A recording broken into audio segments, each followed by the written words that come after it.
located. Welcome to the annual press conference for our annual report. I'm JF Tremblay from Huawei's Corporate Communications Department. Thank you for joining us today. Here in Shenzhen, we have a room that's almost full of reporters, analysts, and other guests. And we have several hundred reporters joining us online from locations around the world. The event is being broadcast live on social media in 10 languages. 2020 was a one-of-a-kind year. It was a challenging year for everyone. I'm sure you'd like to learn how Huawei performed in a year when networks and connectivity was more important than ever. Our event today is scheduled to last roughly 90 minutes. For the first 30 minutes, our rotating chairman, Ken Hu, will present our results. After that, we will take questions from the audience and online for the remainder of the time, about 1 hour. Ken, please come to the stage.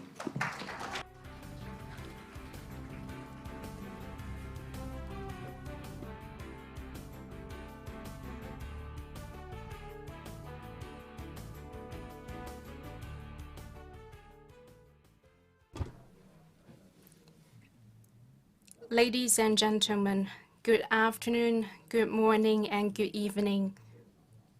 We have many people joining us online. Last time I released the annual report on behalf of the company, it should be the year of 2018. At that time, we were gathered together in a small conference room. More than 20 people joined us in the press conference, but today we have a packed house, and thank you for your attention to and interest in our press conference. To start with, I would like to say thank you to all of you for your continued interest in our company. I wonder how many of you have joined our conference last year? Give me a show of hands.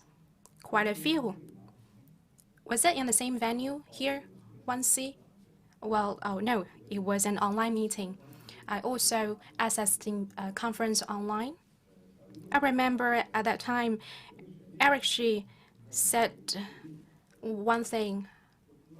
He said that, I don't know whether we can survive and release the 2020 annual report on schedule. 1 year has gone by. Again, the same day, March 31st, we are gathered here. And today we know the answer. It's good that we are able to release the 2020 annual report on schedule.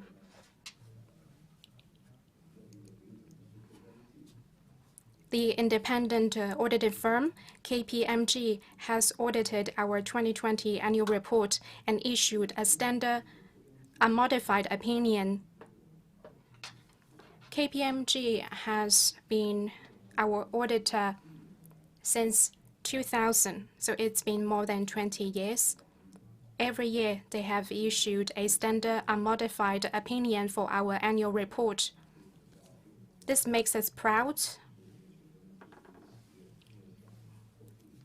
And we also think that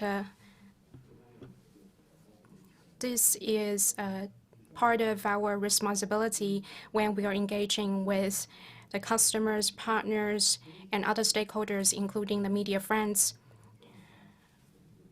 We always are obligated to demonstrate our true and authentic business results. Now, let me get started. 2020 was an extraordinary year, and one major concern for all of us was the pandemic.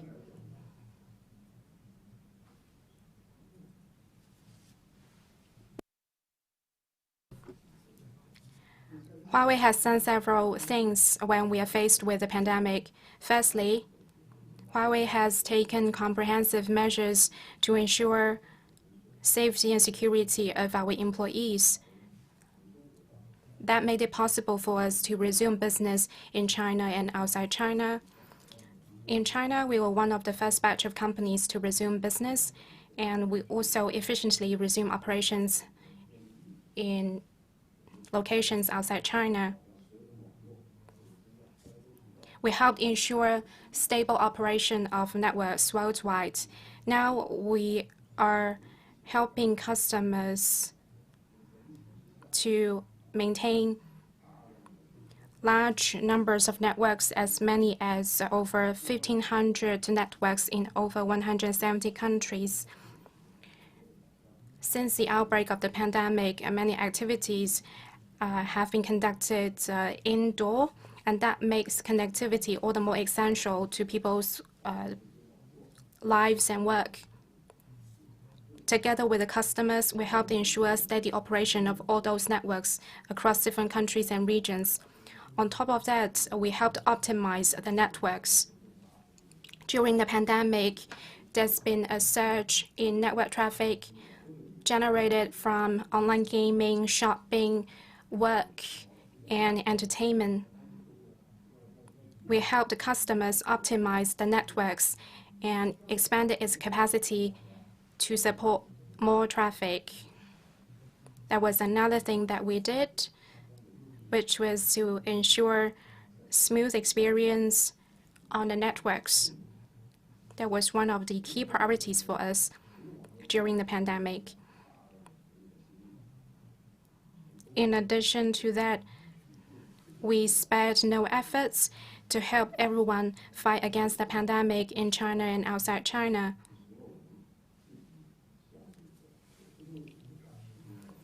We provided technology assistance and donations to over 90 countries, including medical supplies, as well as ICT equipment.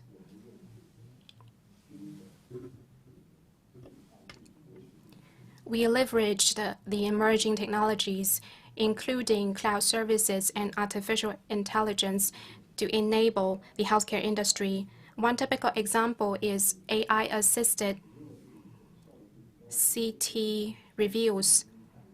In the past, it took the doctors over 10 minutes to review a CT scan. Now it only takes 2 minutes with the AI solutions that could make the lives of the medical sonographers much easier.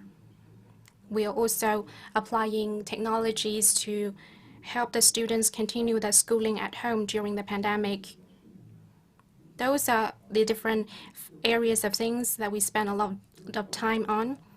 Next, let me walk you through our financial performance. Our business results last year were in line with our expectations, and we maintained robust business.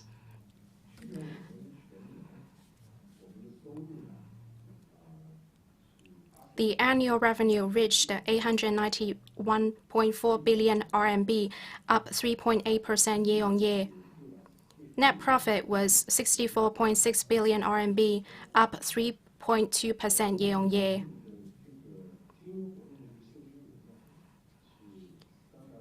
We achieved operating cash flow of 35.2 billion RMB, which was in line with our expectation.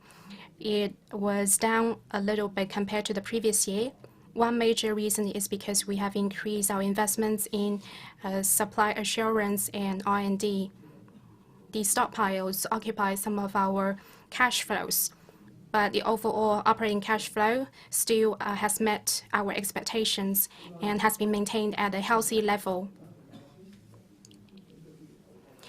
Then let me run a very brief analysis for you. I would like to break it down by business. As you know, in Huawei, we have 3 major business groups: the carrier business, enterprise business, and consumer business. Last year, the carrier business remained stable. The enterprise business saw relatively fast growth rate, delivering a year-on-year increase of 23% in terms of annual sales revenue. And then when you look at the consumer business, you find out that for the first time, that its growth rate is much lower than previous years. This fell short of our expectation. As you know, our mobile phone business was impacted because of the shortage in supply. The mobile phone business saw a revenue decline. But you may also have heard of our strategy called 1+A+N. When we saw declining revenue from the smartphone, we saw increasing revenues from the +A business, including PCs, tablets, smart wearables, and smart screens. The revenue from the +A business increased by 65%, and that in a way offset the decline in the mobile phone business. But because of the unfair sanctions placed on us by the US, our mobile phone business saw a revenue decline.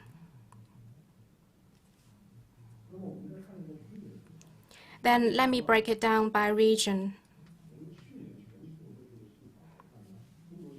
China market operated steadily.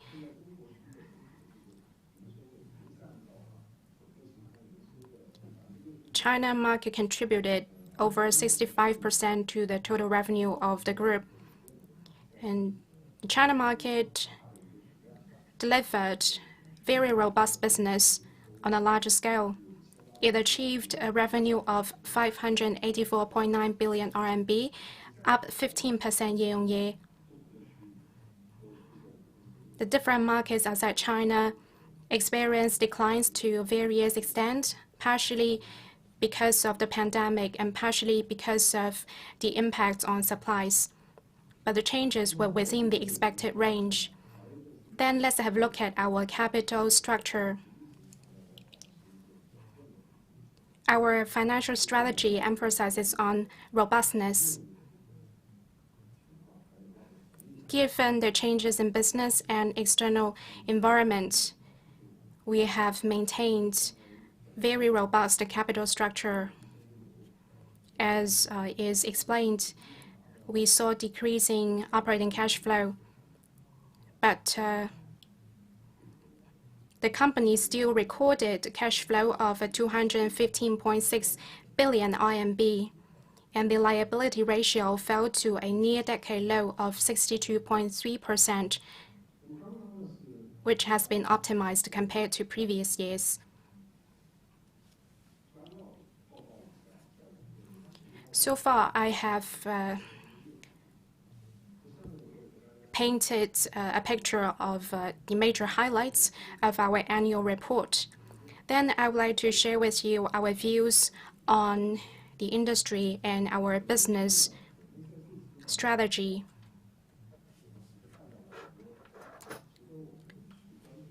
During the pandemic, we have noticed some very interesting changes. First, let me explain this chart for you.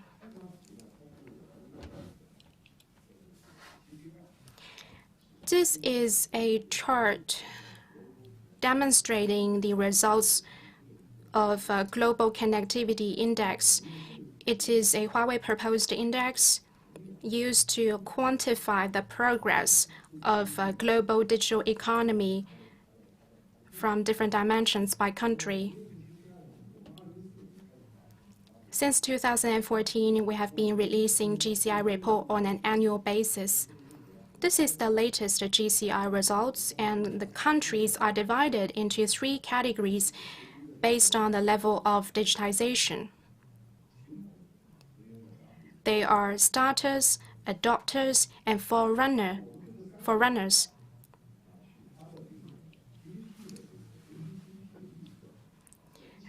We have compared the pre-pandemic GDP per capita against the post-pandemic economic forecast of these countries.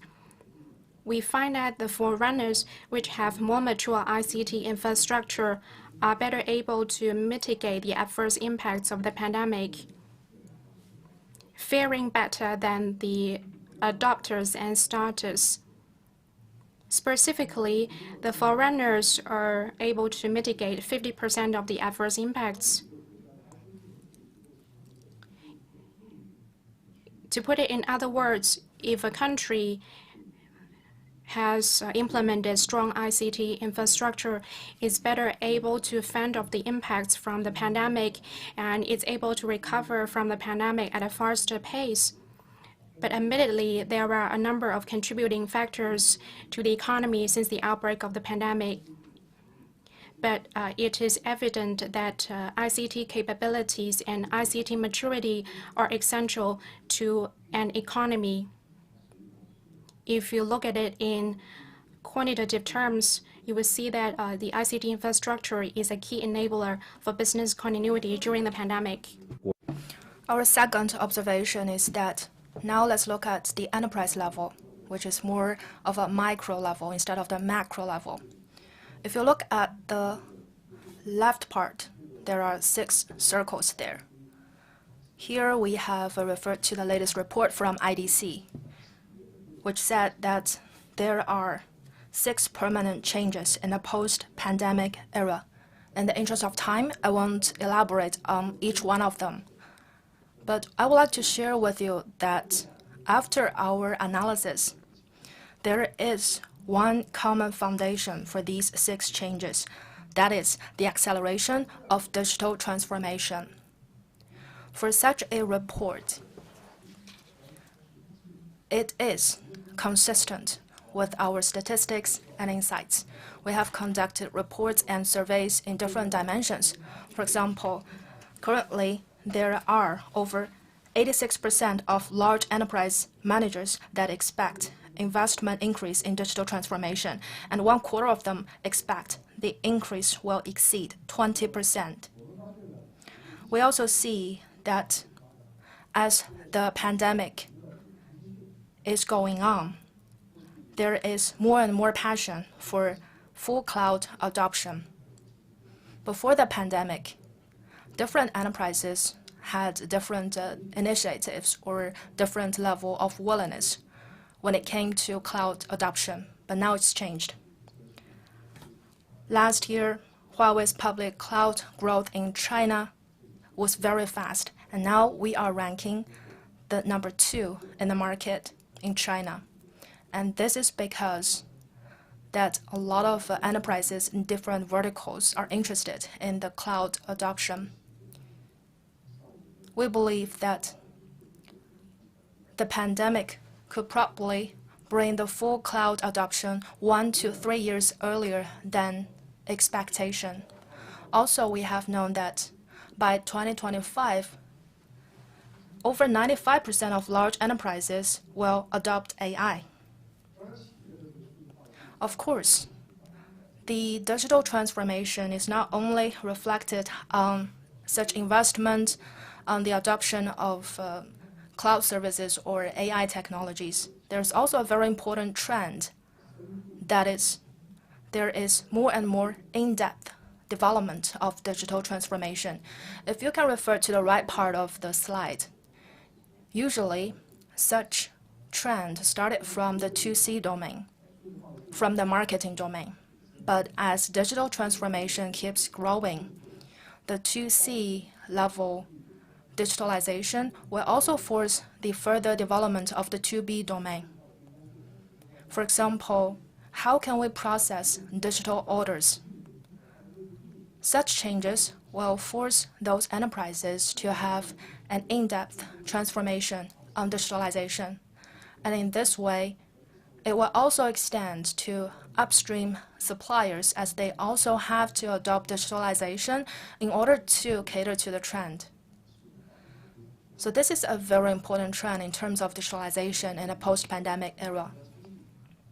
Just now we talk about the macroeconomic reliance on digital transformation. And just now we have also talked about this report and these 6 changes, and indeed, they have exerted great influence. Now I'd like to share with you Huawei's business strategy.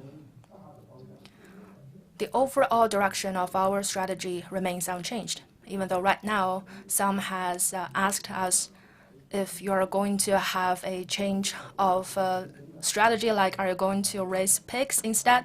Well, what I would like to share with you is that we will continue with our current ICT infrastructure strategy. The reason that we focus on ICT infrastructure is because that there is an inevitable trend of digitalization. We hope that as the enabler of ICT infrastructure, we are able to promote digital transformation. Another focus is on consumers, and in particular on consumer experience, as we hope to provide a full scenario intelligent experience. So these have not been changed at all. After hearing about the analysis in the previous slides, I think you are all aware that ICT development is the foundation of an intelligent world, and it is an opportunity that we cannot miss. Overall, we shall focus on connectivity and computing, these two domains. In terms of connectivity, our goal remains at ubiquitous connectivity, and that means we continuously invest in innovation around 5G data communications and optical communications. We also strive to make theoretical breakthroughs so as to be able to enable the entire society by providing better and more intelligent experience. Another domain is computing. With the development of intelligence, there are diversified computing requirements. Therefore, Huawei needs to make innovations in infrastructure. So we continue to make efforts in cloud computing and data storage, so that eventually we're able to enable ubiquitous cloud services and pervasive intelligence. As for the overlapping area between connectivity and computing, there is AI, which relies on both connectivity and computing. As connectivity transmits data to computing and computing provides computing power for connectivity, in this way, AI could exert its influence. Now I would like to share with you more of our observations. Just now we talked about connectivity, and 5G is a hot topic for that. Last year, 5G was at a very important milestone in terms of the worldwide development. First of all, 5G deployment is now entering a very rapid growth period. China's 5G commercialization is now the front runner in the world. With the development of 5G, on top of a established network, what follows next is how we can make the most benefits of it. And we can see that currently there are more and more 2C domain applications like AR, VR applications in Korea. And in some remote locations, we can directly use 5G FWA to provide broadband access. These are all the 2C applications. And we're able to answer the carrier's question thanks to those developments, because as we have more and more applications, the ARPU for carriers keeps growing. And there is another part, or let's say a very important gold mine for 5G development, and that is industry applications. When we look at last year's development, it is also at a very important turning point. Different industries are now no longer suspecting or having unnecessary imaginations about 5G. Instead, everything is now more realistic, because we can see that there are a lot of signed industry application contracts via 5G in China. And Huawei is also a part of that. It now covers transportation, energy, manufacturing, healthcare, and in total, I would say 20 verticals. People are now innovating related to those industry applications as well. So we believe that the next step is the breakthrough from 1 to N, as innovation can help to answer the question regarding 0 to 1, and now we're able to have the very rapid development of 1 to N. Industry applications require the entire ecosystem. As you can see in the front part of the slide, there are more and more modules in the field of 5G. And on top of those 5G modules, we see more and more 5G devices. And there is also a growing number of vendors interested in developing such modules. What I would like to share with you with this slide is that we are very confident about the future development of 5G, whether in terms of the application or the investment itself. We are very confident, and we look forward to more surprising and pleasant outcomes brought by 5G in the next few years. So now I would like to share with you the update of Huawei's cloud strategy. We released our Huawei cloud strategy in 2017 and announced our entry into the public cloud market. After more than 3 years of development, Huawei Cloud has made great progress. And there are several important means towards that strategy. First is the unified architecture known as Qingtian, which is able to cover public cloud, hybrid cloud, edge, and all the other different application scenarios, which is significant. In terms of cloud adoption, enterprises think that this is a natural trend for their digital transformation, but different enterprises are at different levels of development. We can provide the migrating to the cloud solutions, but such solutions shall be different for different customers, and we are able to use this structure to cover different cloud formats. And with the help of cloud, Huawei helps to function as an enabler, as we have always defined ourselves as an enabler. We focus on 3 enablements. They are data enablement, AI enablement, and application enablement. And these 3 enablements are able to enable the users and the different enterprises in the industries to develop better solutions for targeted scenarios, thus accelerating full cloud adoption. And that means ecosystem. In the end, we need to enable our users and developers, and we have done a lot to nurture this ecosystem. We think a vibrant, robust ecosystem is necessary for us to bring out the full potential of our cloud services. By far, Huawei Cloud has more than 19,000 partners, more than 1.6 million developers, and more than 4,000 cloud applications have been launched.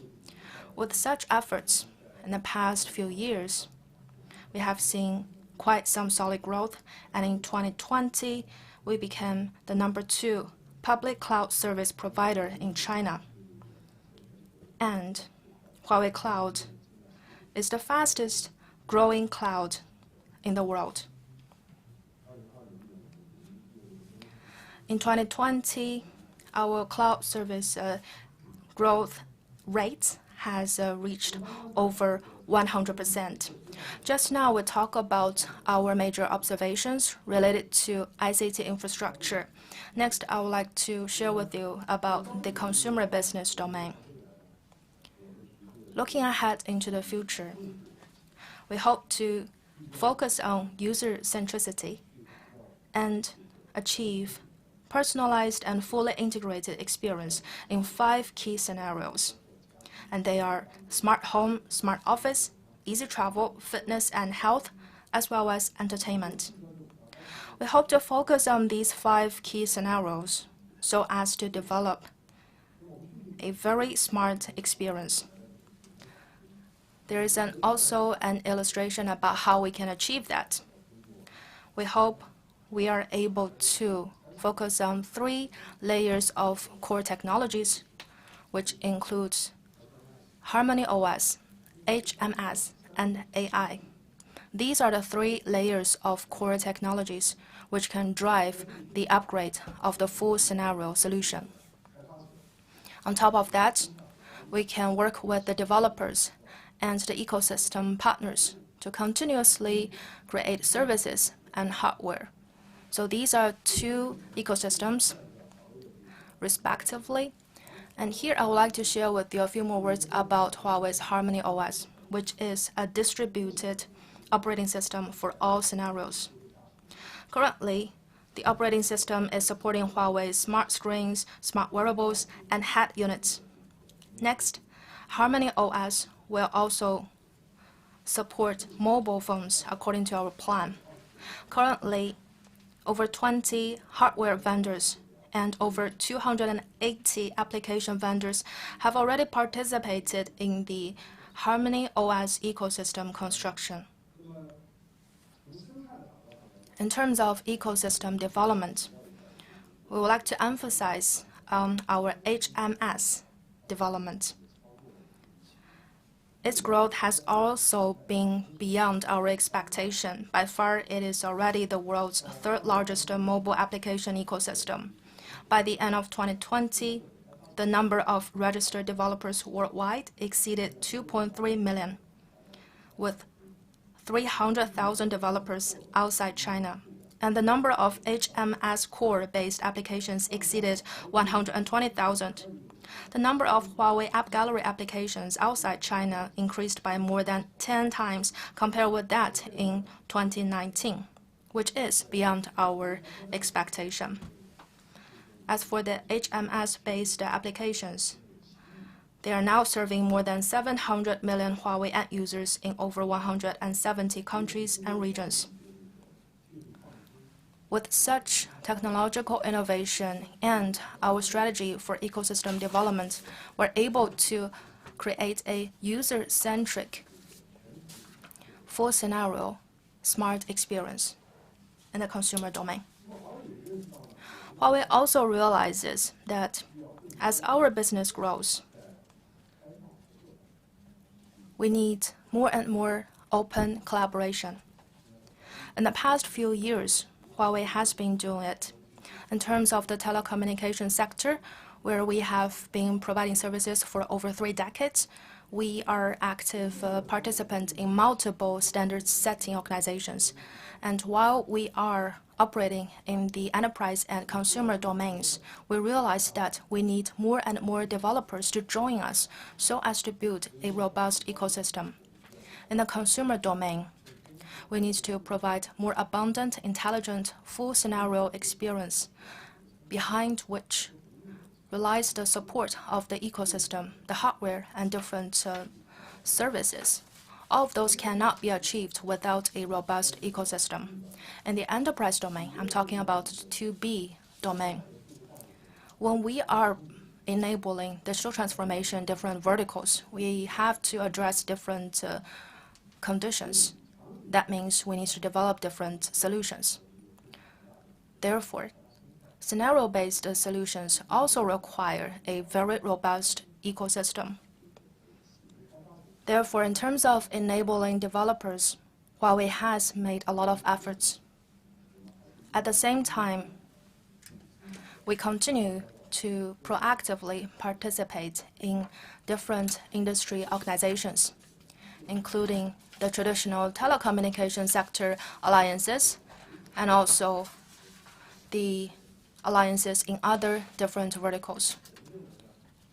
We believe that with our joint efforts, we are able to develop an open industry ecosystem, which is not only important to the industries, the enterprises, but also important to the current world at large.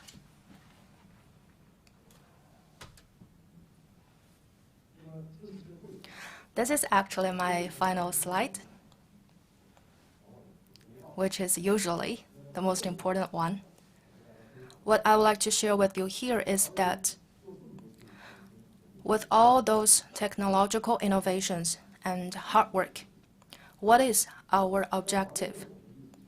At Huawei, we firmly believe that innovation can bring contribution to mankind. So the ultimate goal is to support a sustainable development of mankind. When you look at our annual report this year, you'll be able to read a chapter about sustainable development. We also have the specific committee targeting at sustainable development, and we also release our annual sustainability reports. Currently, we focus on digital inclusion, environmental protection, security and trustworthiness, as well as healthy ecosystem. In terms of digital inclusion, our belief is we shall leave no one behind in the booming digital world. So again, it's about leaving no one behind. No one shall be left behind. And what are the major measures we have taken? We focus on using more innovative devices, lower cost and more efficient devices to connect more people, because currently there are 50% of the world population that have never enjoyed the internet services. These are our target audiences. In order to provide those people with our technologies, we have developed a rural star solution that has already been deployed in over 60 countries around the world, and we are able to help people in the remote locations to access internet. Digital inclusion is also about the wide adoption of digital skills. Huawei has launched the Seeds for the Future program, and since 2008, we have been making efforts, and over 130 countries have participated in this program, where we are able to help those students to receive better digital education. In terms of environmental protection, which is another important means that we focus on, here we have several key measures. First, we need to reduce our own carbon emissions. We have built PV power plants on our campuses, and the annual electricity generation by PV power plants on our campuses reached 12.6 million kilowatt-hour. On the other hand, we need to help others to reduce their carbon emissions. So with the help of our digital technologies and the PV technologies, we're able to help to improve electricity generation efficiency. And we can help customers to reduce power consumption at sites, at data centers, so as to help them to achieve their goals of energy conservation. And the third domain is security and trustworthiness. As digitalization keeps growing, security and trustworthiness has become more and more significant for every person, home, and organization. Huawei has been committed to this for many years. In terms of security and trustworthiness, we have always kept a good track record. There has never been any serious incident or accident that has occurred in this domain. Apart from focusing our own management and technological innovation, we also embrace open collaboration, so that with innovation and collaboration, we're able to support the products, solutions, and services so that our customers will feel secure and rest assured. And then we also need to provide more care for our employees. Especially during last year's pandemic, we have put the personal safety of our employees first, and we have sent more than 620 ships of pandemic supplies to all those subsidiaries in over 120 countries and regions. We also coordinated resources and organized several lectures on pandemic prevention for our employees, so that our employees can continue to be safe, healthy, while providing services for our customers. And this is a continuous effort at Huawei. Just now, I have reported to you the major contents in our 2020 annual report. And now we are on the, I would say, like the end of the first quarter of 2021. We hope that as we move forward, it will also be a year of both opportunities and also challenges. On the one hand, we see that digitalization has brought many opportunities to us.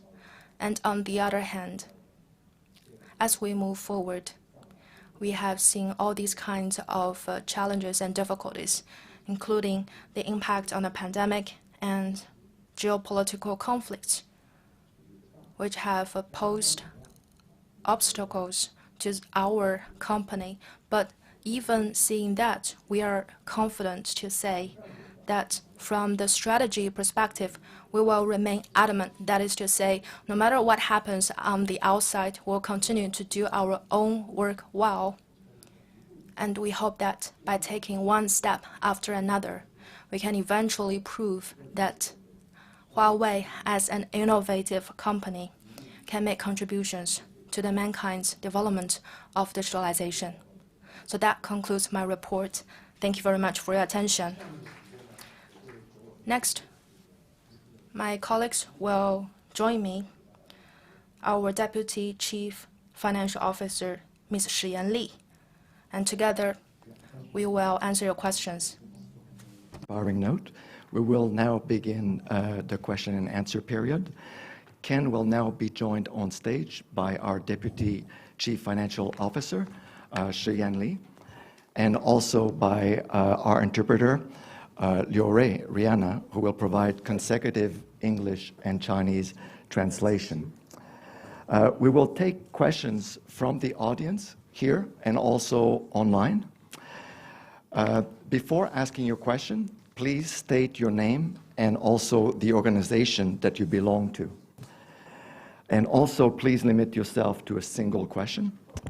For those attending online, you should push the raise hand button to be recognized. You do not need to wave frantically at the camera on your computer. And also, when asking a question, if you would like us to see you, please turn on your camera. All right, do we have a first question? Yes, middle first row. Can you give her microphone? 这是第一排这个中间。喂，您好，我是来自深圳特区报的记者，我叫周雨萌。我的问题是，我们都知道啊，也非常理解，华为这2年非常的不容易。可是我们不太理解的是，在这么难的情况下，在美国的这个不断的制裁下，华为仍然取得了现在这样的一个成绩哈。相信这个背后呢，一定有非一般的努力和更深层的原因。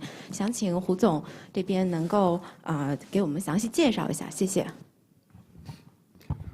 Over the past 2 years, we understand that life was not easy for Huawei. However, despite the U.S. sanctions, Huawei has delivered excellent performance as is presented. I just wonder, there must be hard efforts and some underlying reasons behind the good performance. I just would like Ken to further elaborate on those efforts and underlying reasons. Thank you. 好，谢谢你的问题啊。这个从去年的财报上来看啊，刚才我在给大家做报告的时候也特别提示了，就是去年呢，我们应该说是叫做略有增长啊，略有增长。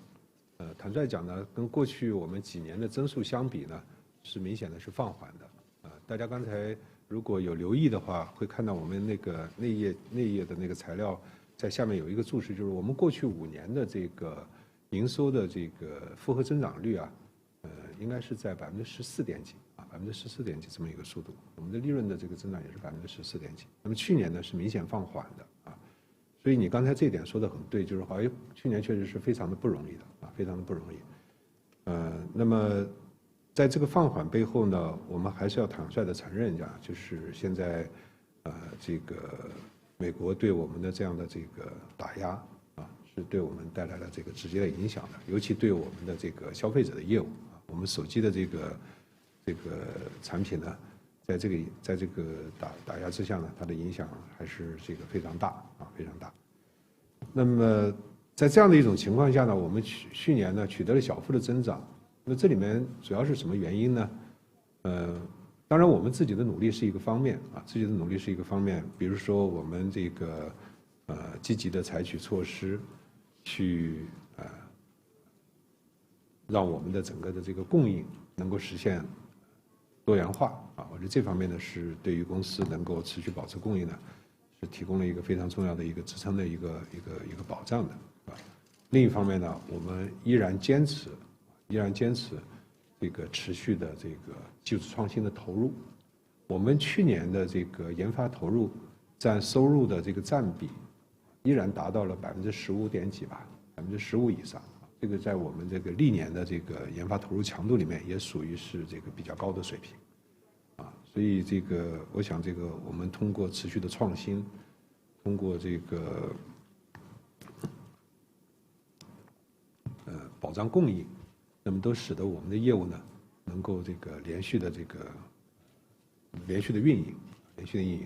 当然在这背后呢是华为全体员工啊这个共同的努力，还有呢我们的这个伙伴以及客户对我们的信任和支持。那我觉得这是一个方面啊，另一个方面就是如果从客观上来讲呢，我觉得华为去年的增长呢，应该说也是这个叫做顺势而为啊，顺势而为。因为去年呢我们的增长背后呢，可以看到就是我们还是抓住了几个关键性的机会啊，几个关键性。第一个就是，从这个产业维度来看啊，我们运营商的业务大家可能注意到了，去年虽然疫情那么严重，我们运营商的业务基本上是保持了稳定的，基本上保持了稳定。这里面刚才给大家分享的原因啊，对吧？虽然这个疫情非常严重，但是大家这个都回家去了，在线上去这个工作、学习、生活，所以对这个网络流量大幅度增加，对网络的需求也在增加，不管是网络的这个容量的增加、覆盖的增加，还是这个服务的这个要求，它都在增加。所以呢，我们整个这个运营商的业务是保持了稳定的这个发展。那么另一方面呢，就是企业的业务啊，政企的业务，我们过去几年一直在保持2位数的增长，去年也不例外。那么终端呢，虽然手机下滑，但是我们在手机之外的加8加 N 这一类的这个业务呢，去年在实现这个2位数65%以上的增长。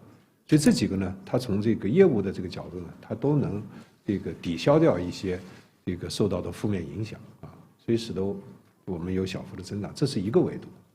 另外还有一个维度呢，我觉得是从区域的维度看，因为大家都看到了，去年的中国市场占到了我们65%的比重，而在中国市场，不管是运营商，还是政企，还是消费者，它的市场在全球来看都是表现非常亮眼的啊。中国的这个5G 的这个网络的这个第一阶段的部署，在去年基本上这个告一段落，基本上完成，所以它这个带来了在5G方面的一个投资的增长。政企呢，应该说中国的这个各行各业在向数字化和智能化转型方面，现在从我们在全球的观察来看呢，应该在全球呢是走在一个领先者的地位的，啊，那么在这方面的话，这个我们看到了非常旺盛的需求，非常旺盛的需求，不管是我们各类这个数字设备的解决方案，数字设备还是解决方案，还是说云服务啊？云服务刚才我有向大家报告了，去年我们在中国的这个市场的云服务是增长的是非常迅猛的，啊，那么这些呢，其实都得益于中国各行各业千行百业数字化它的一个快速的进程。那么第3块呢，就是消费者的业务啊。虽然我们的手机销售下滑了，但是整个中国市场在增长，啊，整个中国市场在增长，所以它使得我们在这个中国市场在这块业务上呢，我们还是有非常好的收获啊。所以从这几个方面来看呢，我觉得基本上可以回答你的这个问题。As I have presented in the 2020 annual report, we achieved modest growth in 2020. Admittedly, there was a slowdown in the revenue growth rate. If you have noticed one page, we have the CAGR numbers for the revenue and profits of the past 5 years.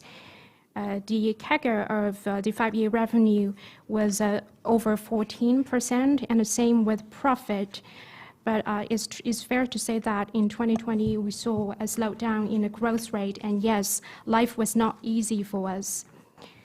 The U.S. restrictions have impacted our consumer business, especially our mobile phone business, and that led to the moderate growth rate that we achieved last year.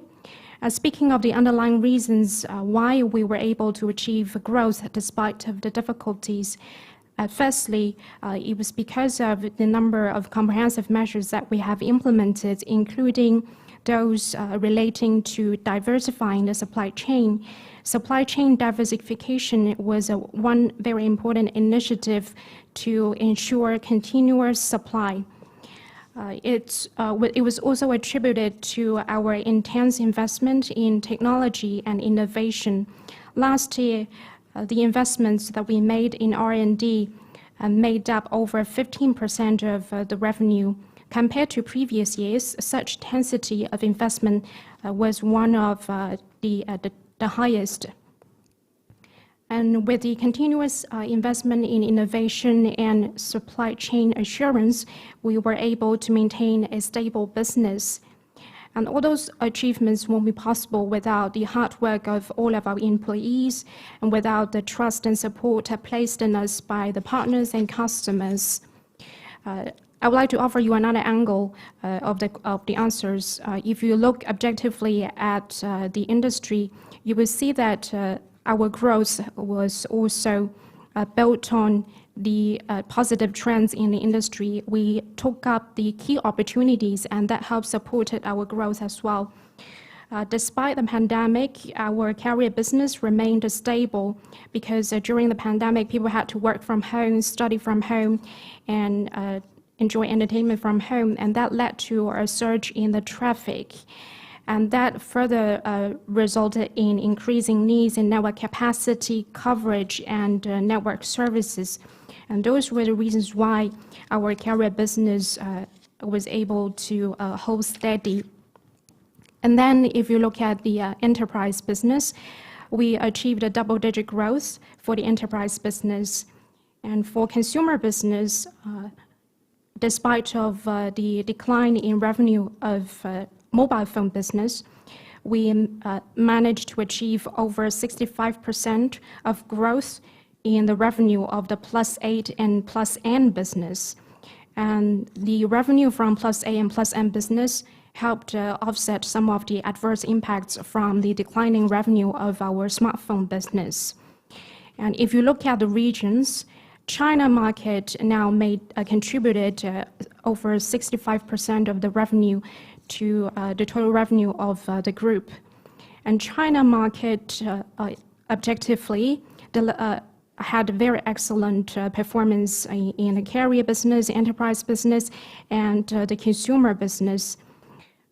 So this was what supported our growth as well. In China, you saw that last year they finished the first wave of 5G rollouts, and the Chinese carriers invested in the 5G networks. And because of the investments, we have benefited from those investment opportunities. And looking around China, the different organizations are now going through a digital transformation. Compared with the counterparts worldwide, the Chinese organizations are the forerunners in digital transformation, and that have presented burgeoning requirements and needs for digital solutions, equipment, and cloud services as well. As you can see from my presentation, Huawei's cloud services posted very impressive revenues, and the growth rate was impressive.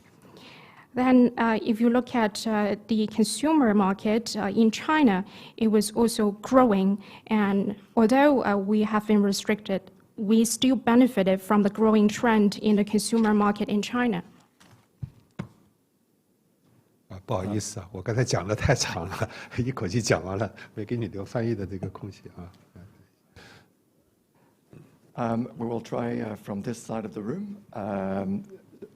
In the middle of the row, the purple shirt. Thanks.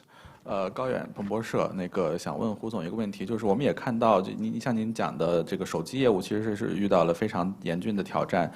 尤其是从去年下半年开始，我们看到，也哪怕在中国的这个手机的出货量，其实也在迅速的减退。我想知道，在今年，尤其是咱们的这个芯片供应非常紧张的情况下，CBG 这边手机的业务今年的这个发展趋势是怎样的？咱们有什么这个策略去应对？这个包括原材料的紧缺和整个全球的这种华为在手机业务出现的这些问题，谢谢。Huawei smartphone business was faced with tough challenges. If we look at the second half of last year, Huawei started to see a drastic decline in shipments in the China market. So given the restrictions around the chip supplies and given the challenges with the supplies, what do Huawei expect to be the trends for its smartphone business, and how would you cope with such shortages, including the supply shortages and other difficulties that you may come across worldwide? One moment, Ken. One moment, please. Where was the question from? Could you please state your name and organization? Bloomberg. Okay. 那个华为的这个消费者的业务啊，大家一直都是非常关心的啊。那么尤其是这个其中手机这块业务，因为大家在过去这几年里面，华为的这个手机呢，已经成为了一个这个领先的这个全球的品牌啊。我们在全球呢拥有这个几亿的用户，所以大家对华为手机业务的这个关心啊，我是非常可以理解的。那么从去年来看呢，确实我们手机这块业务啊是受到了比较大的影响啊，受限于这个供应的这个限制啊，受限于供应限制，它受到了一些影响。那么从今年来看呢，因为我们现在整个这个供应的这个形势呢依然不太明朗啊，不太明朗，所以我们现在很难去预测啊下一步手机业务本身啊它会有什么样的变化。但是呢，我们这个在计划中的这个我们每年要推出的这些这个旗舰的机型啊，我们目前呢还会依然的这个按照原来的计划会推出啊，会推出。比如说在这个最近刚刚发布的这第二代的这个折叠屏的手机，现在在市场上依然是这个保持了一个这个一机难求的啊这么一种这个市场的这个江湖地位吧。The CBG business has always been one that has attracted a lot of interest from people around the world, especially our smartphones. As a leading smartphone brand in the world, Huawei has been serving hundreds of millions of users. So I would like to thank all your interest in and attention to our smartphone business. The supply restrictions for our smartphone businesses have caused us a great impact. And we haven't really been able to see a clear picture about the supply for the smartphones. So at the moment, it's very difficult for us to make a forecast for our smartphone business. But what can be said is that for those flagship phones that have already been built into the plan, we will still launch those flagship phones according to the roadmap. If you look at the market for the phones that we have launched, like the second generation of Huawei's foldable smartphone, it is still a very hot model in the market, and consumers are in hot pursuit of our second generation foldable smartphone. 而且我们也相信呢，在未来几年里呢，华为的这个华为系列的手机呢，在市场上呢，依然是可以保持一个这个江湖这个市场领先者的地位。In years to come, we still believe that Huawei smartphones will maintain a leading position in the market. 但是从这个华为的这个消费者业务来讲呢，手机是其中的一个部分啊。华为的这个消费者业务，我们是叫 CBG， 就是 Consumer Business。那么下面我也想结合您这个问题谈谈，就是说我们是准备怎么去发展这个消费者这块业务。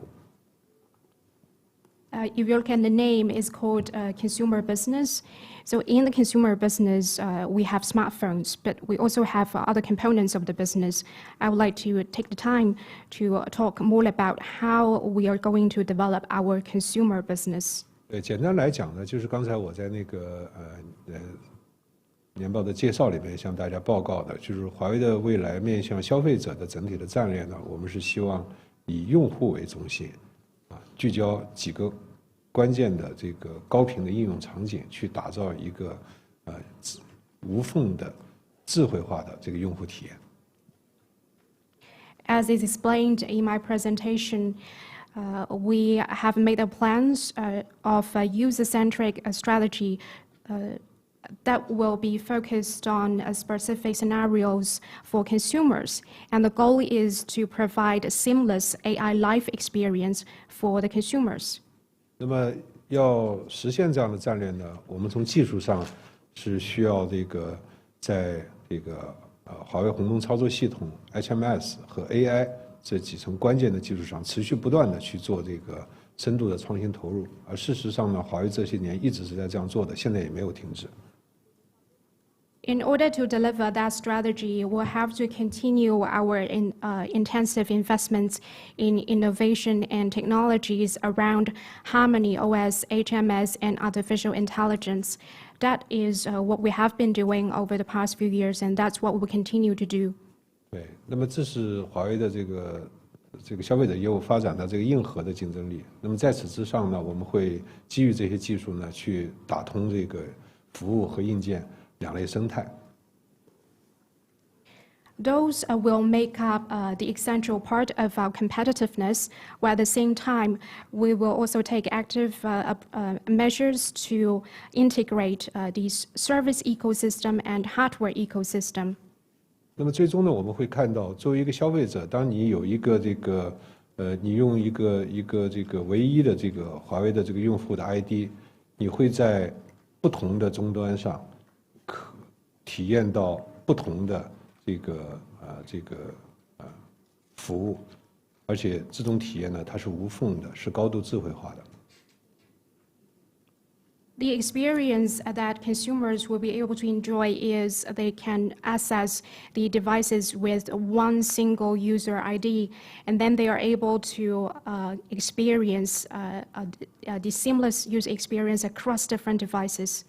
所以我们提出这样的战略，其实是基于我们的理解，就是说未来的这个消费者，他就是未来的消费者的业务，它一定是以消费者为中心，以体验为中心的。那么，不同的硬件，它只是这个不同的这个接触手段而已，手机也一样。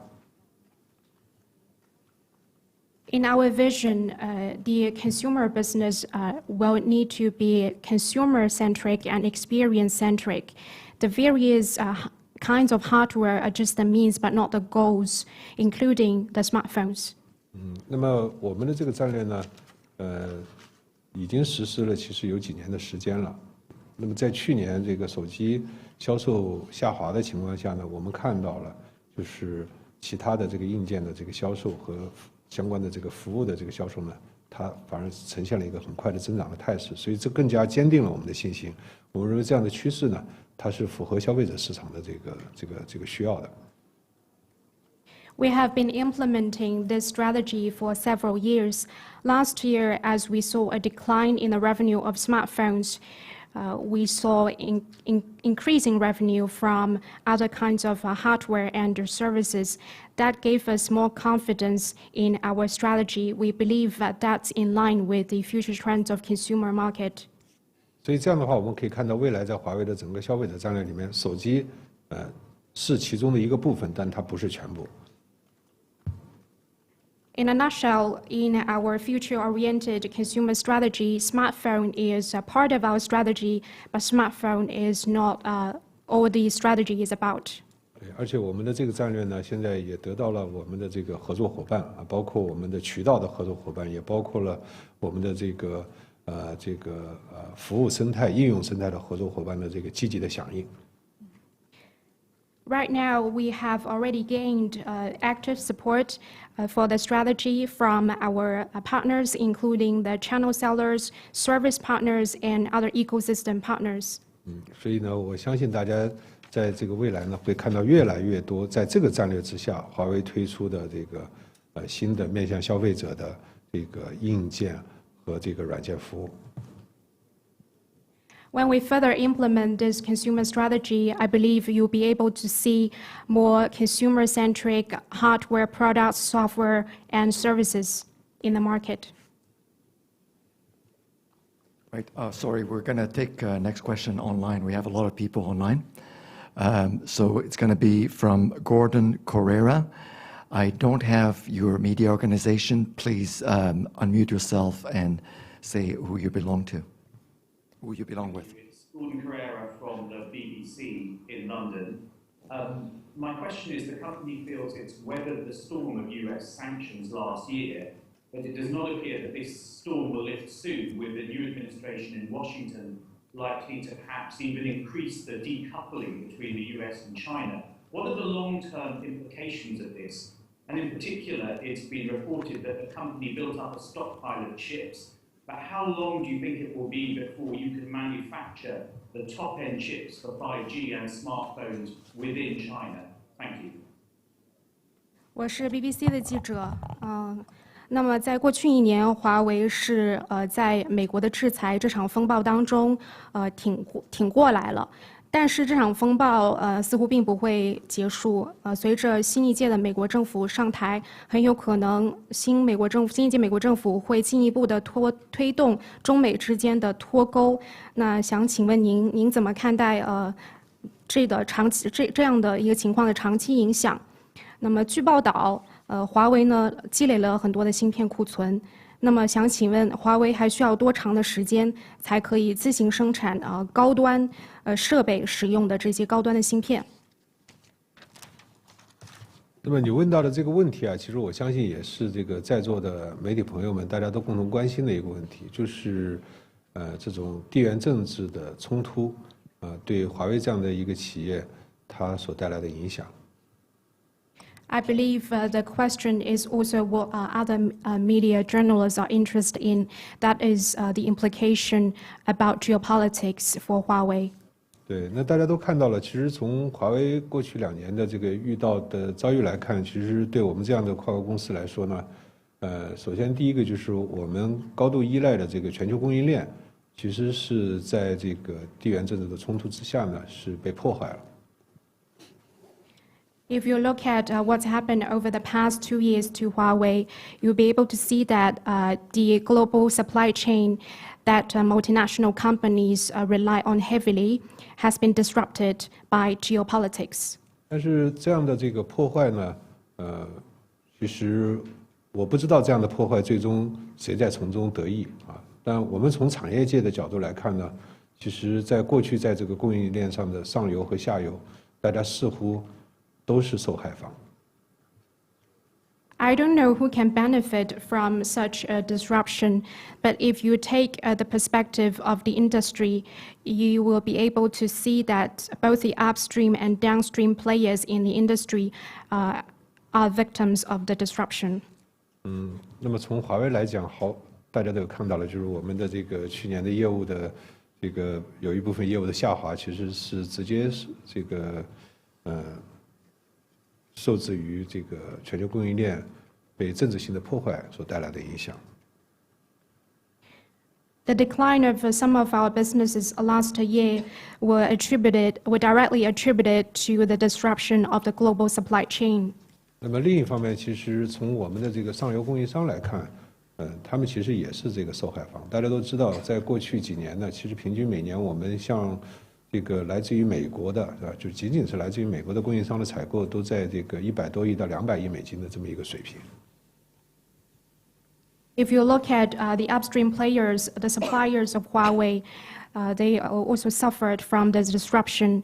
If you look at the U.S. suppliers alone, on average, Huawei purchased around 10 to 20 billion US dollars from those U.S. suppliers every year. 对，在这样的冲击之下，其实他们也是这个受害者，因为并不是说这个华为不买了，那么就有其他的人会去顶上华为的这个空缺。当然可能会弥补掉一部分，但其实有很大的一部分呢都会被来自于其他地方的这个供应商把这个供应量拿走。The disruption was damaging to those U.S. suppliers. Is not the case that when Huawei stopped the purchase, other customers could readily take over and make up the gap. A more possible scenario is that the other customers were only able to make up for some of the gaps, while a huge part of the business from Huawei will be readily taken over by other vendors and suppliers. 对我说的这些 other vendors， 它指的就是说这个非美国的供应商。And these other vendors taking over our purchase needs are primarily the non-U.S. vendors. 对，而且由于美国对华为的制裁中有很多不公平的这种长臂的这些要求，那使得这些供应商他在这个未来的这个形成它的供应能力的时候，他甚至会想方设法要避开美国因素的影响。Because the U.S. sanctions involve a number of long-arm jurisdictions. And when these suppliers are thinking about the future plans, they will think about how to move away from the U.S. elements, and so that they can avoid the U.S. impact. 所以在这种情况下的话，我觉得这个其实是我们从产业界来看没有赢家。So I can say that in the industry is a lose-lose situation. 那么，我们华为呢，在这个过程中呢，作为这个受影响比较大的一方呢，我们也是觉得非常的不公平的。And we think that this is a very unfair situation to Huawei, and it's caused a lot of damage to us. 其实目前的这个局面来看，我们看到的是，我们上游的这个供应商受损，我指的主要是来自于美国的。那么华为在受损，其实下游的消费者也在受损。And now the situation it's quite clear. The upstream suppliers, what I mean by this is primarily the U.S. suppliers are suffering from the disruption, and so is Huawei, and so is the downstream consumers. They're all paying for the price. 对，所以如果一个政治性的决策最后让整个产业链上不同的环节好像都在受损，那是不是应该被及时的纠正？ If a political decision is damaging different players in the whole value chain, shouldn't it be corrected and shouldn't it be reviewed and corrected? 那么关于这个芯片的供应问题，应该这样讲，就是华为现在呢，我们确实在过去2年呢，我们为了这个应对这种不公平的制裁呢，我们是投入了非常多的这个现金的资源，来形成了我们的这个器件的储备，所以我们对于满足我们客户的需要尤其是这个 to B 的客户的需要，我们觉得是没有问题的。Over the past 2 years, in response to the restrictions around chip supplies and the unfair sanctions, we purchased stockpiles with a lot of cash in order to satisfy the needs of our customers, especially the various enterprises. And it's fine for us to satisfy the needs of the enterprises with the stockpiles that we have built up. 对，那么最终的整个芯片供应的这个状况的改善呢，我觉得还是要取决于全球化的这个半导体的供应的产业链的合作能够如何得到这个修复。Whether or not the situation around chip supplies can be alleviated, it's highly dependent on the situation around the global semiconductor industry.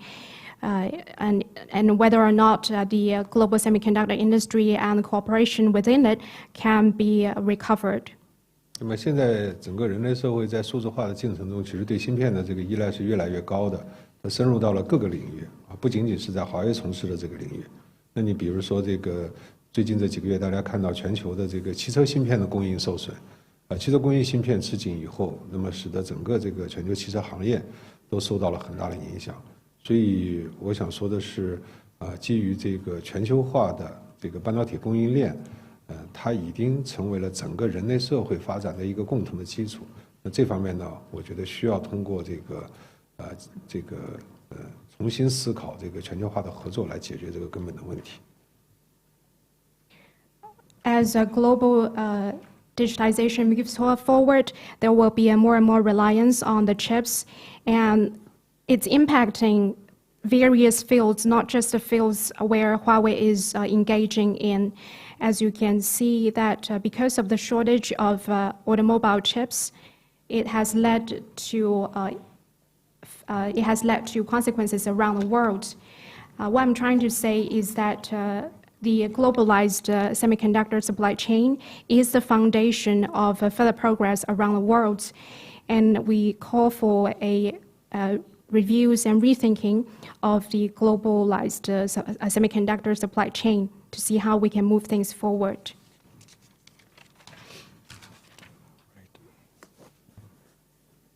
Yes, 周边中间。Yes， 拜拜。谢谢啊，我是那个第一财经的记者李娜，我这个问题想给石总。就我们看到这个财报当中写到华为的这个营业的这个利润率，过去几年就是一直在下降，从2018年的这个10.2下降到2019年的这个9.1，那今年是去2020年是8.1。那我想看这种趋势下面，能不能给我们提供更多的细节？然后在刚刚我们胡总说到这个外围环境可能短期内还不明朗的情况下，我们有没有其他的应对措施？谢谢。The question is addressed to Ms. Shi. As we can see that Huawei has been experiencing declining operating margin for the past 3 years. In 2018, your operating margin was 10.2%. In 2019, 9.1%, and in 2020, 8.1%. Could you give us more details about the downward trend of operating margin? And as is talked about, Huawei has not been able to see a clear picture about the external context. So what other measures are you going to take to cope with that? 那个了解我们华为朋友、媒体朋友都知道，华为长期以来不是一个追求高利润率的一个公司。在去年这样一个艰苦的环境中，我们一方面要保持业务连续性的同时，我们还是在坚持来去强度的去投入我们面向未来的研究和开发。刚才胡总报告中也提到了，在去年呢，我们整个研发费用的投入占总收入的比例，其实达到了将近16%的水平。我们依然会坚持这样一个战略，这是第一点。第二点的话，其实呢，去年呢也有一些很现实的情况，因为我们遇到了新冠的疫情，为了应对这个新冠疫情，我们积极的复工复产，所以我们在物流、交付和行政方面的开支也有所增加，这是我们的盈利水平略有调整的一个水平。面向未来的话，我们这样一个战略始终是不会变的，我们会持续的去加大面向未来这样一个投入，保持我们一个强健的一个未来的发展能力。另外一个方面，我们也会持续的进行内部的挖潜，提升我们的运营效率，用数字化的工具帮着改善我们的内部的运作，降低我们内部的运作成本。这两条线我们都会持续去加强。For those of you that have known us for a long time, you know this, that Huawei is not a company that is in pursuit of high margins. Last year, we spent a lot of efforts on maintaining business continuity, and we made intensive investments in future-oriented R&D. As Ken talked about, our R&D investments last year made up 16% of our revenue, and we'll continue to maintain the same level of intensity in terms of our investment in R&D. Last year, we also have to live with the pandemic, and we invested to cope with the pandemic, and we invested to resume the business in a very efficient manner. That led to rising costs in logistics and delivery services. And those were some of the reasons why we had declining operating margin. Moving into the future, we'll continue to invest more in R&D so that we'll be able to sustain our momentum for development, while at the same time, we will do our best to improve our efficiency inside the company with various digital tools. Those would be the things that we'll hold on to. Right. We're going to turn to an online question. It's Alkesh Sharma. Maybe you need to unmute yourself.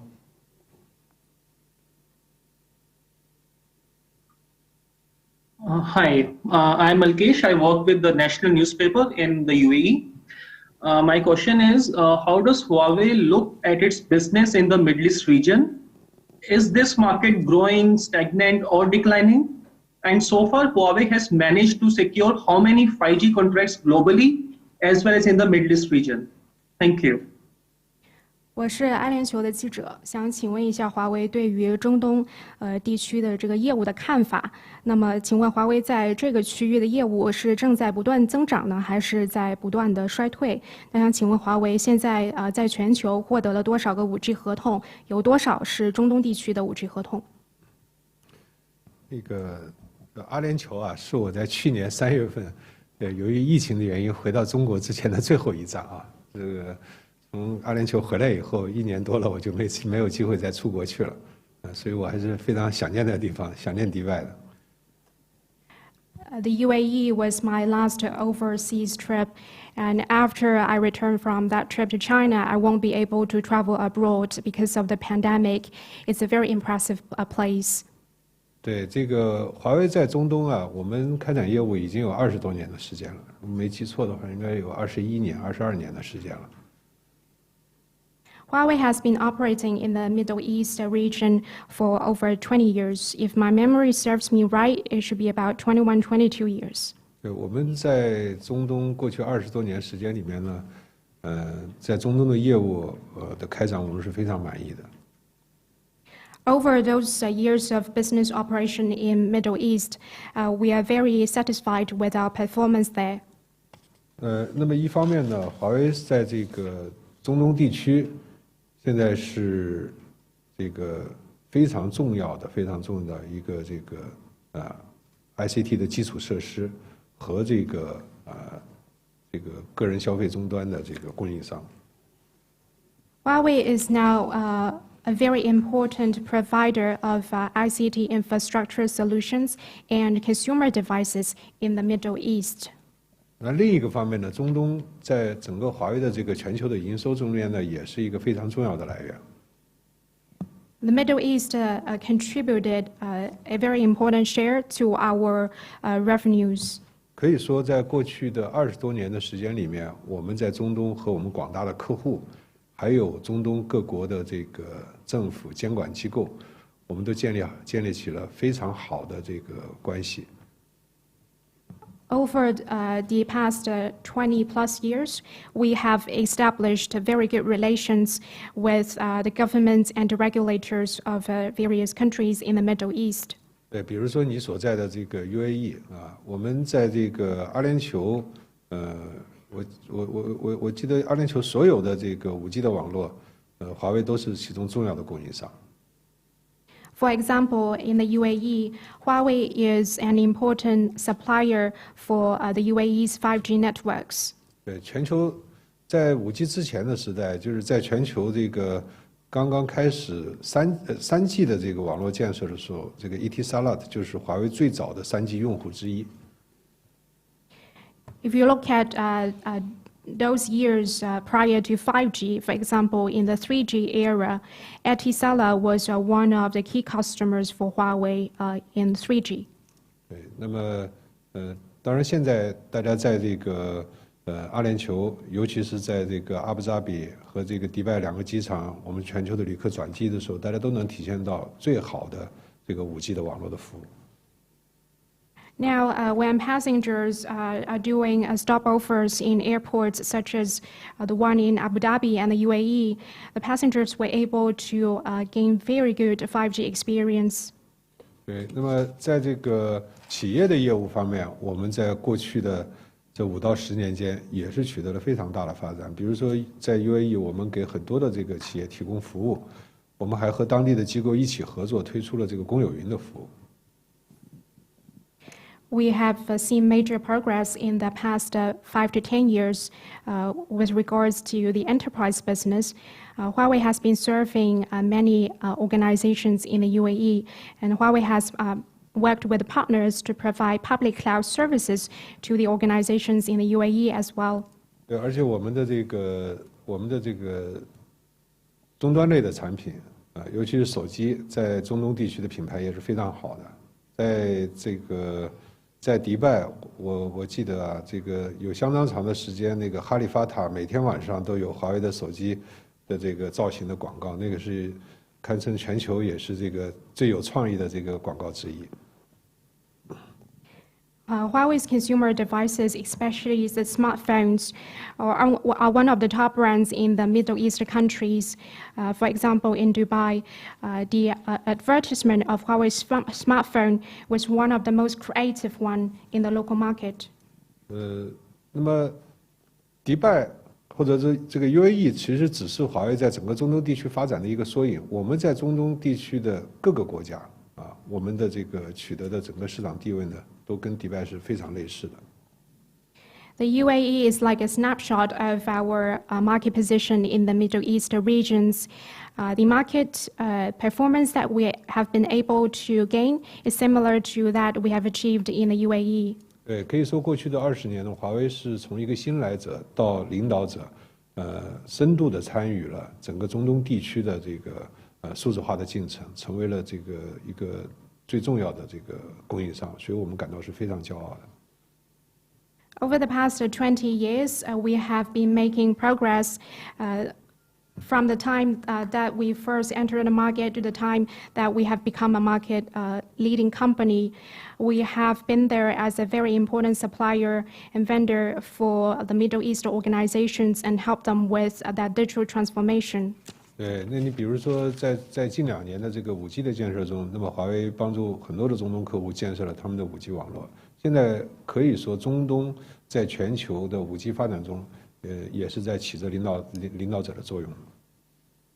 Over the past 2 years, Huawei has supported quite many Middle East telecom operators to roll out 5G networks. Middle East is one of the leading region in terms of 5G rollouts. 对，那么这个目前据我们统计，现在欧洲这个中东地区的这个5G 用户已经达到了260多万的规模。According to our statistics, Middle East has already developed 2.6 million 5G subscribers. 这个是很能说明问题的。另外就是中东地区呢，各行各业对于5G 的应用现在也已经开始了。That is a pretty telling number. While at the same time, we have seen increasing adoption of 5G across the vertical industries in the Middle East region. 那么当然，华为对于中东地区的这个数字化的贡献，不仅仅是靠带去最好的技术和解决方案。我们另外还有一个方面，我们也投入了很多的这个力量。And what Huawei can contribute to the Middle East region is not just the best technology and solutions. We are also making contributions in other fields as well. 那么就是帮助中东地区的各国去培养 ICT 的人才。That is, we have invested to help Middle East countries to develop ICT talent.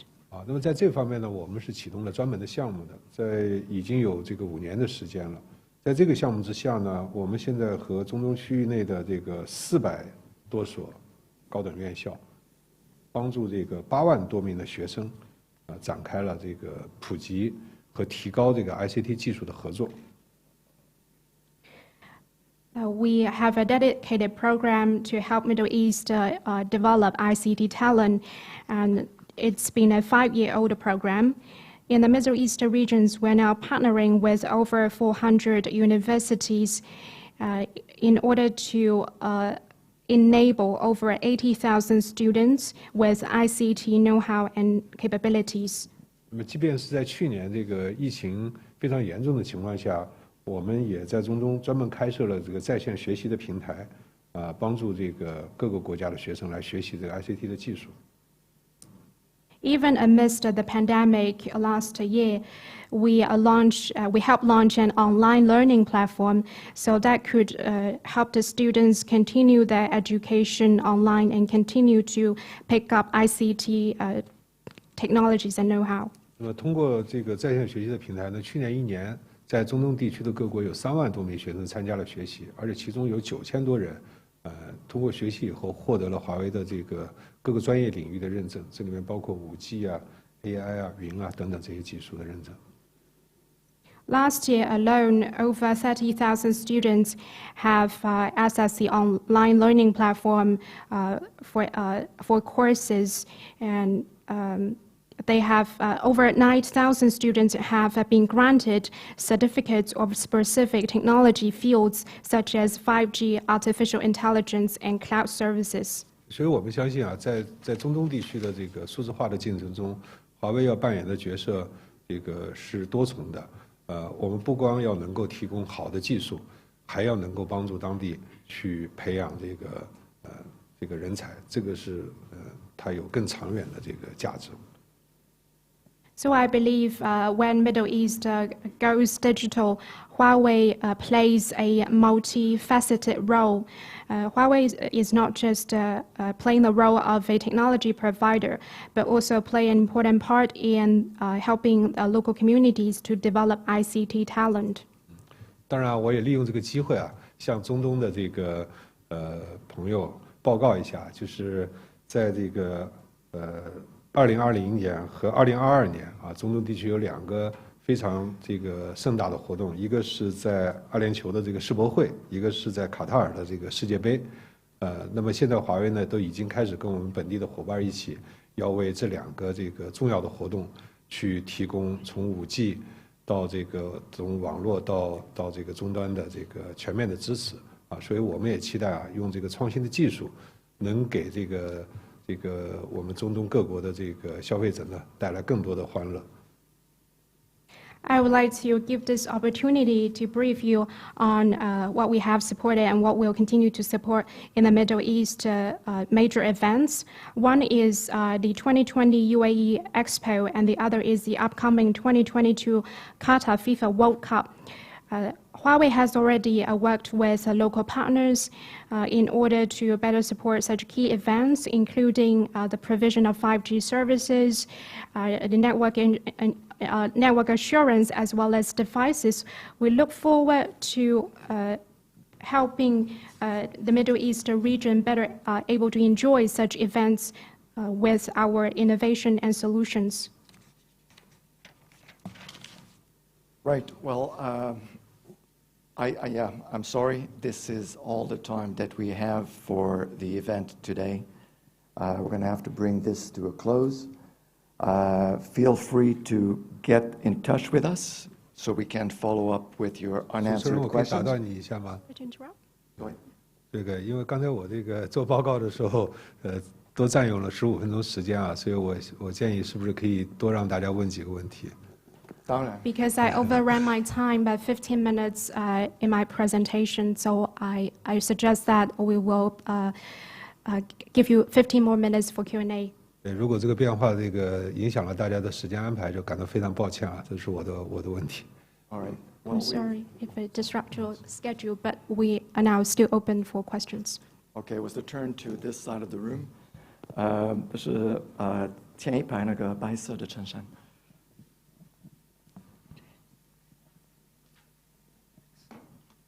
Hi, I'm David Curtin with Reuters.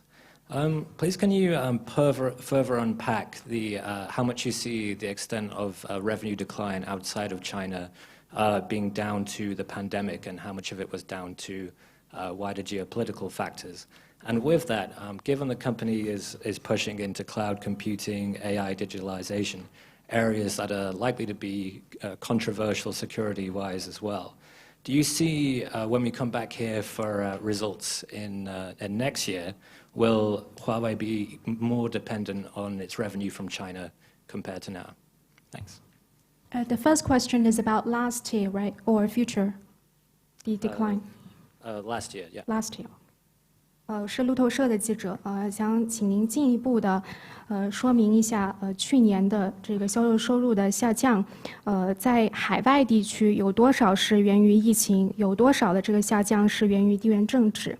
那么还有第二个问题呢，是关于安全方面的争议，像是华为现在在不断发力的云计算、人工智能和数字化等的业务，其实都依然会包括安全方面有争议性的问题。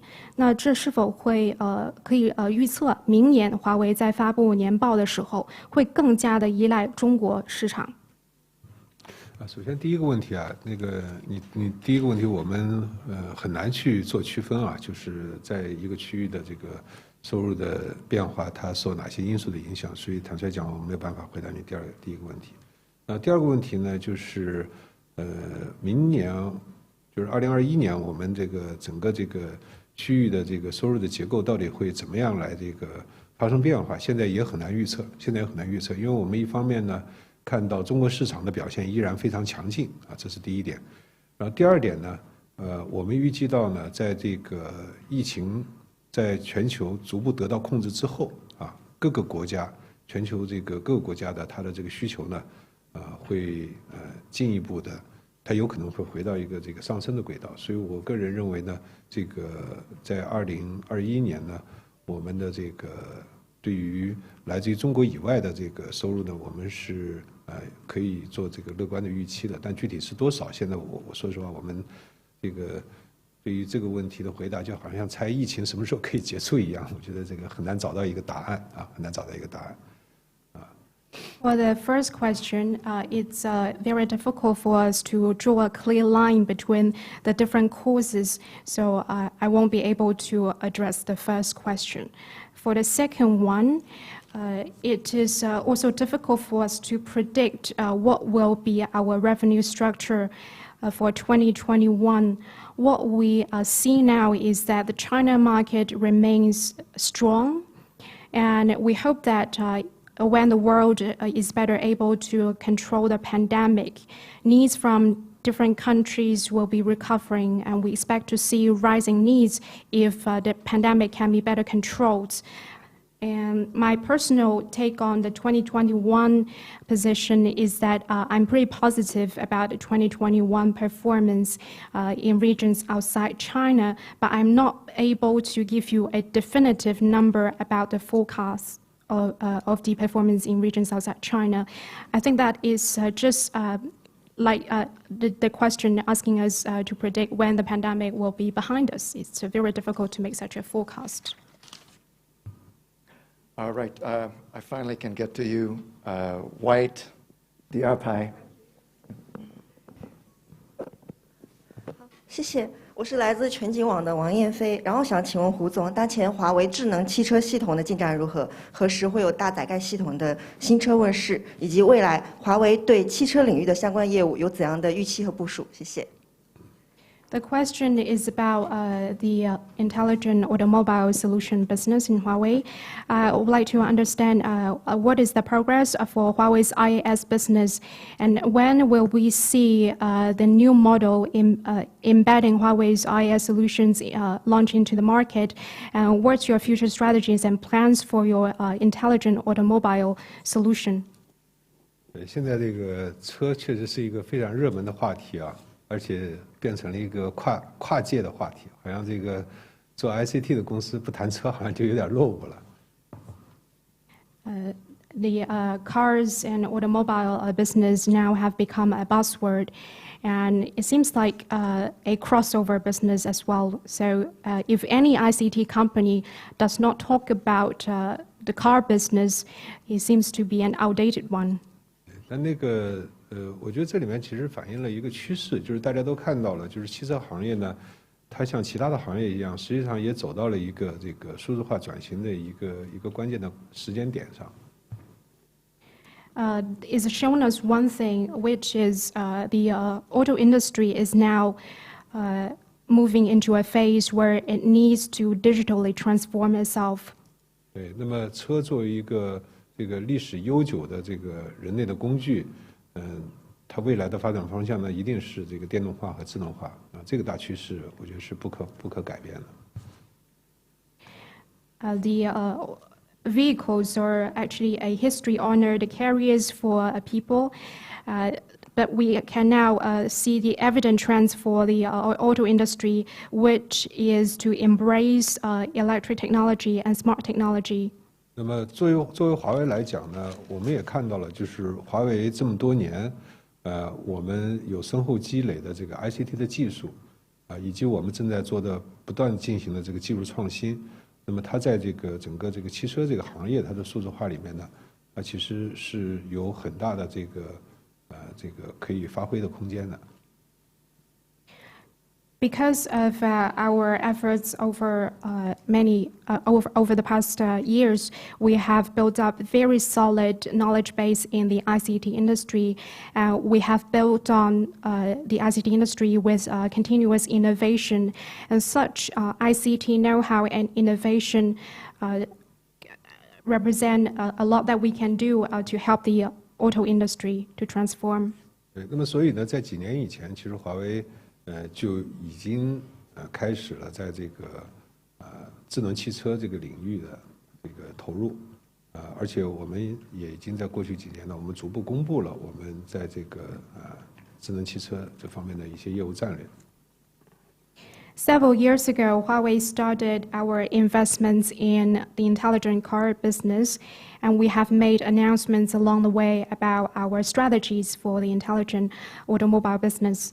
对，那么我们的这个定位呢是作为一个智能汽车部件的这个供应商。Huawei positions itself as a provider of new added components of intelligent cars. 那么我们之所以做这么一个定位呢，是我们相信我们所掌握的这个 ICT 的技术，可以在未来的智能电动汽车的几个关键的基础的这个子领域，都能这个做出有竞争力的这个产品来。这里面就包括这个车联网、这个车云，还有智能座舱、自动驾驶，还有这个电源管理或者叫这个智能动力系统。The rationale behind this positioning is because we believe that the ICT technologies that we have built up will be very competitive in some of the subdomains of the future intelligent electric cars.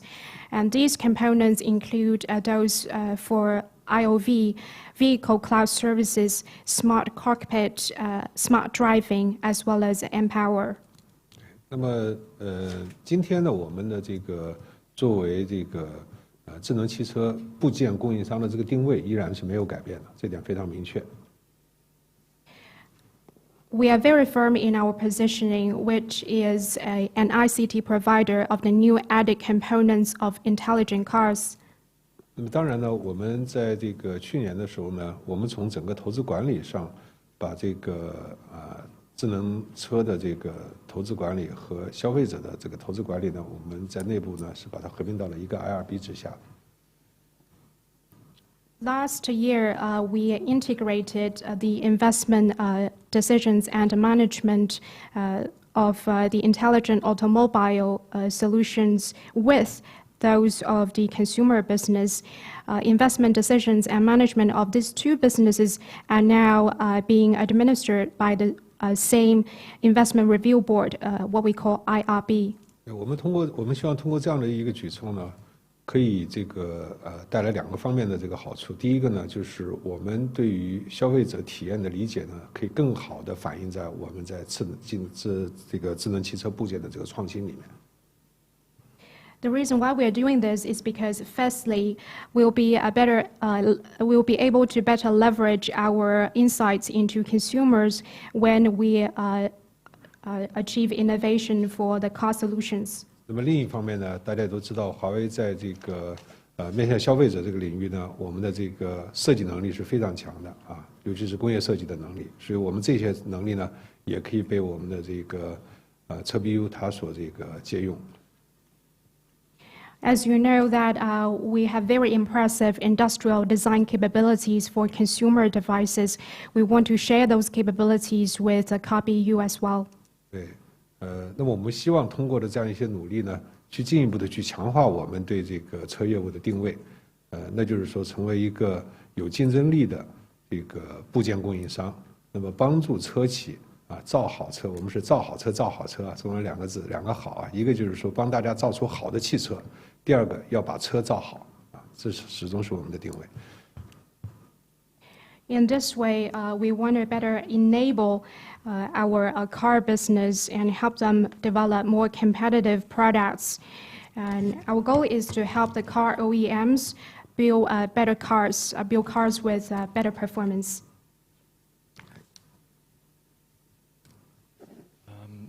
Yes. Hello, I'm Lee Barrett from the Barrett social media channels. Huawei have been historically very strong in chip design through your high silicon division. And I just want to know if you are still developing sort of technology through that division, and whether you have any initiatives to enter sort of chip manufacturing or investigating chip manufacturing. 这个问题是关于芯片设计和制造的。那么在传统上的话，华为芯片设计能力很强，因为华为有海思这个子公司专门负责芯片的设计。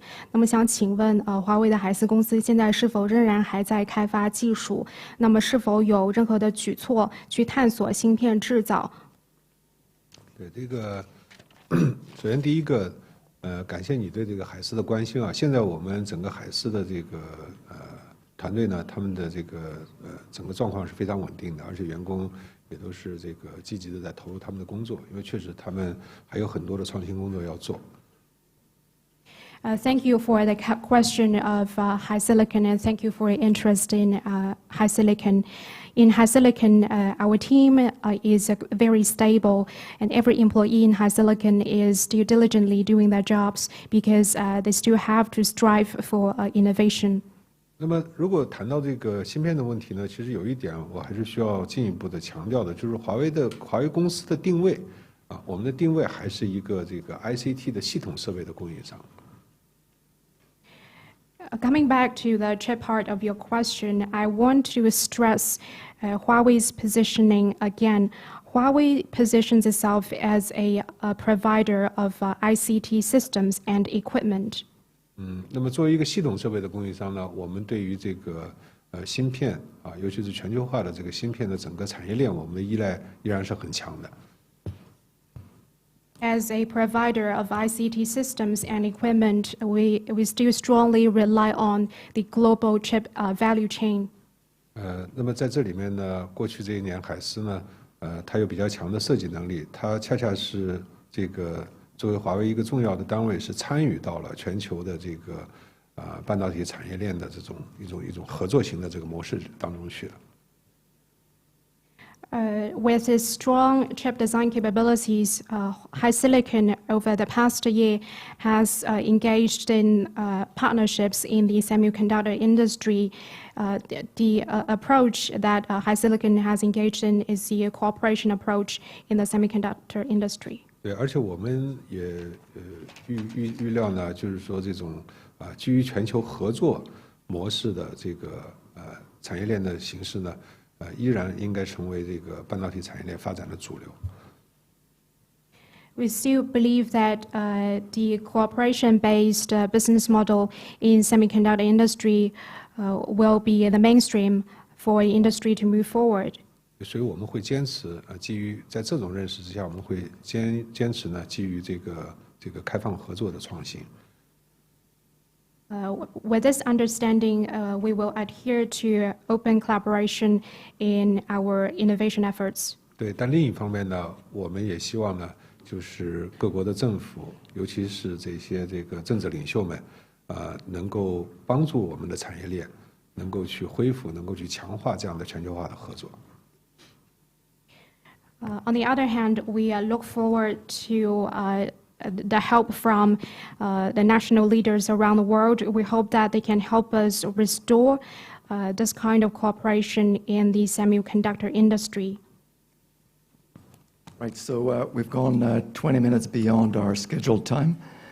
So we will bring this to a close. We will have other opportunities in the future to update you on our business. For example, we have the Huawei Analyst Summit next month. Maybe we'll see some or many of you there. So thank you for being with us here today or online. Thank you very much. 好，谢谢大家，谢谢你们。